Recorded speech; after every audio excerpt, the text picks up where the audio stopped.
ఎండాకాలం అనారోగ్యం అందాం అనడానికి లేదు.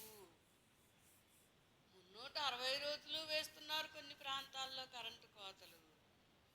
పట్టడం లేదు ప్రజల కష్టాలు వ్యధలు. కరెంటు డిపార్ట్మెంట్ వారికి మీరు చేస్తున్న బిల్లు చూస్తే హై లెవెల్. కనీసం పరిశీలించకాలు లేవు వీళ్ళకి అధికారులకి.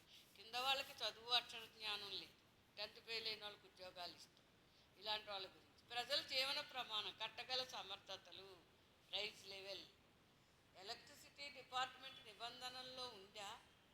కేవలం రాజనీతి ఉందా? తేడాను చూపించడానికి లేదు. మన అధికారులకు ఖాళీ సమయాలు లేవు. విద్యార్హతలు తెలివి తక్కువ ఉన్నా గొప్పగా ఉద్యోగాలు ఇస్తారు. ఏంటో ఇదేమి అని అడగపోతే తప్పించుకుంటారు.